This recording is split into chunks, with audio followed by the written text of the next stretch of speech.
Xoş gördük, hörmətli izləyicilər, Azad media izləyiciləri, eləcə də Ekologiya və Təbii Sərvətlər Nazirliyinin hörmətli işçiləri və izləyiciləri. Bu ağaçları görürsünüz. Bura Nəsimi rayonu, 2-ci mikrorayon Hüseyin Seyidzadə küçəsinin ərazisidir. Görürsünüz, bu çox gözəl bir qara tut idi. Üstü də çox doluydu. Uşaqlar, böyüklər çırpardı, uşaqlar yeyərdi. Ümumiyyətlə, bizim ərazidə çoxdur belə tut ağaçları. Bax, görürsünüz, bu da elə o vəziyyətdədir. Və qəfildən bir gün gördük ki, onların üstünü bax, beləcə sanki tor bürüdü. Demək, bunlar qurtlardır. Hansı ki, bax, görürsünüz, necə yiyiblər, hələ də üstündə qara tutlar var. Və ağaçlara, ya bütünlüklə bu ağaçları görürsünüzmü?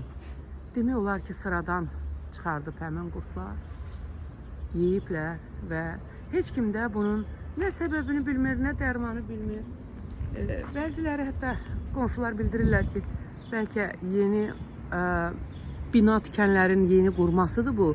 Hətta insanlar belə düşünürlər ki, ola bilər ki, buradan yenə nəsə tikmək istəyirlər, ona görə ağacları bu vəziyyətə gətirirlər ki, kəsmək asan da olsun.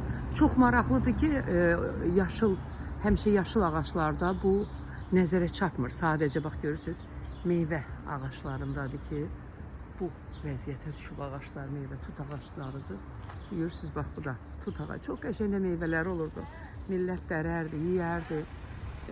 Rayona gedə bilməyən uşaqlar, ağac görməyən, bağ-bağat görməyən, bağı bağçası olmayan uşaqlar üçün bu ağaclar əvəz olunmaz bir nemətdir. Amma ki, baxın, görün, nə vəziyyətə qalıb bu ağaclar ki, Ekologiya və Təbii Sərvətlər Nazirliyi, eləcə də Yaşıllaşdırma İdarəsinin əraziyə nəzarət bölmələri bütün bunları yəqin ki, izləyəcək və bu ağacların məhv olmasının qarşısını alacaqlar.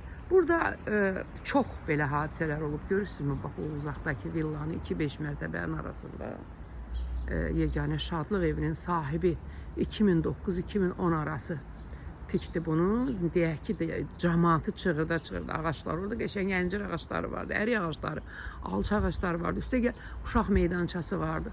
Bax, onları beləcə qırdılar. Görürsünüz, uzaqdan görünkür, yəqin ki, biraz yaxınlaşdırım görəsiz. 3 mərtəbəli bir 3 mərtəbə, hətta hardasa 5 metr dərinliyində yerin altında da hovuzlar falan istirahət mərkəzi tikmişdilər. İki binanın arasında, nəzərinizə çatdırım ki, 2-5 mərtəbənin arasında üzü yola baxan bir istirahət mərkəzi tikmişlər. Bax, onda da ağaçları belə qırdılar. Hər yeri zəngilədik, yazdıq, mətbuat töküldü, gəldi. Amma ki fayda, çünki sən saydığını say, gör. O vaxtki icra başçısı və JEK müdürü nə sayır. Bax, görürsünüzmü bu ağaçların halını biraz yaxına çəkəcəm mən onları. Siz daha yaxşı görəsiniz ki, bu ağaçların başına nə gəlib, niyə belə olur, niyə bax bu kökdədirlər. Sanki yayın ortasında qar yağıb, qışa düşüblər, don vurub bu ağaçları. Ağaçlar məhv olur, üstündə bir dənə yaşıl yarpaq yoxdur yuxarıda. Bir-iki dənəsini çıxmaq şərti ilə, bax, görürsünüz, lap yaxına çəkirəm. Mən bilmirəm bu xəstəliyin adı nədir, bu ağaçlar niyə bugünə qalıb, amma Ekologiya və Təbii Sərvətlər Nazirliyinin, eləcə də müvafiq yaşıllaşdırma, yaşıllığı qoruma idarələrindən bütün bunlarla bağlı həm açıqlama istəyirəm, həm də istəyirəm ki, bu ağaçlar müayinə olunsun, onlara kömək olsun ki, onlar bu vəziyyətə qalmasın. Həm uşaqlar üçün, həm elə bizim üçün, həm sərin olurdu bura, yolun qırağı görürsünüz. Artıq sanki lüt qalıb ağac. Lütfən yardımınızı eləyin, işinizi görün, dövlət sizə bunun üçün maaş ayırır. Bu ağaçların en az 50-60, bəlkə daha çox yaşlılar, mikrorayon salınanda əkilən ağaçlardır bunlar hamısı ki, o vaxtki kişilər, o vaxtki nənələr, babalar bu günümüzü düşünüblər ki, uşaqlar sağlam böyüsün. Yaşıllıq həm də təbii oksigendir. və bütün bunların məhv olmaması üçün onları qoruyublar bu günə qədər ki, və bugün gördüyünüz kimi bu ağaclara hansısa xəstəlik düşüb, onları qurd bürüyüb və gördüyünüz bu mənzərə yaranıb.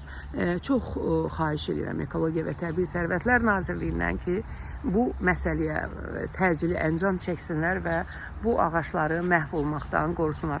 Təşəkkür edirəm hər birinizə, bizi izlədiyinizə görə. Paylaşın və abunə olun ki, daha çox ölkədə baş verən hadisələrdən daha tez və vaxtında canlı olaraq xəbər tuta biləsiniz. Nəzərinizə çatdırım ki, dünən elə bu yaxın ərazidə, Şamaxınka deyilən ərazinin yaxınlığında kinostudiyanın ərazisində bir partlayış baş vermişdi ki, inanın ki, biz səhərə qədər o qoxudan yata bilmədik ki, bilmirəm, indi radiasiya ölçən apardılarmı, dazimetr deyirlər ona, dazimetr apardılarmı, ölçdülərmi ya yox. Amma bax, vəziyyət budur ki, ölkədə ekologiya sıradan çıxır, ekologiya məhv olur və bütün bunların da yaranmaması üçün işləmək lazımdır. Aldığınız maaşı haqq eləmək lazımdır. Oturduğunuz kresloları haqq eləyin, ağaçlar məhv olur. Lütfən kömək eləyin, yardım eləyin ki, bu ağaçlar məhv olmasın. Artıq nar ağacına belə keçib. Yəqin ki, nar ağaclarını da sıradan çıxardacaqlar. İnan ki, o balaca uşaqlar var ha, o narın dəyməyini elə gözləyirlər ki, onların çoxunun rayonlarla əlaqələri yoxdur və ya gedib gəlmək üçün imkanları yoxdur. Ona görə də onlar bu məhəllə arasında əkilən ağacların təbii şəkildə, təbii onların anaları, ataları bazardan nar ala bilirlər. Amma ağac üzərindən özləri dərməyi məhz bu şəkildə məhəllə arası əkilən ağaclardan görürlər, dərirlər və özlərini kənddəki kimi hiss edirlər. Sanki onların da bağları, bağçaları var. Təşəkkür edirəm hər birinizə, bizi izlədiyinizə görə. Paylaşın və abunə olun ki, ölkədə baş verən ictimai-siyasi hadisələrdən, fövqəladə vəziyyətlərdən, qalmaqallı məhkəmə çəkişmələrindən, eləcə də dünyada və Azərbaycanda baş verən hadisələrdən vaxtında məhz bizdən Azad Media TV olaraq xəbər ala biləsiniz. Eyni zamanda abunə olun ki, daha çox insan, çəkdiklərimiz daha çox insana paylaşılsın və çatsın. Paylaşın ki, daha çox insan sizin gördüklərinizi, bildiklərinizdən, sizin gördükləriniz və bildiklərinizdən onlar da vaxtında xəbərdar olsunlar. Onlar da baş verəcək təhlükənin qarşısını alınması yolunda öz əməklərini sərf etsinlər və ölkəmizin yaşıllığını qoruyaq və vətənimizin, şəhərimizin, Bakı bizim hamımızın doğma şəhəridir, bura bizim ana vətənimizdir. Mən Bakıdan qıraqda özümü rahat hiss eləmirəm, baxmayaraq ki, Bakı çox ekologiyası zəhərlənmiş bir şəhərdir, amma o zəhər belə mənim üçün oksigenden daha üstündür, zəhərli hava, yəni demək istəyirəm. Və bu zəhərli havanın daha da zəhərləşməməsi üçün əlimizdən gələni edək ki, ekologiyamız, təbiətimiz bu vəziyyətə qalmasın. Babalarımızın, dədələrimizin, bizdən yaşlıların əkib qoyub getdiyi bu sərvətin qədrini bilək. Təşəkkür edirəm hər birinizə bizi izlədiyiniz üçün.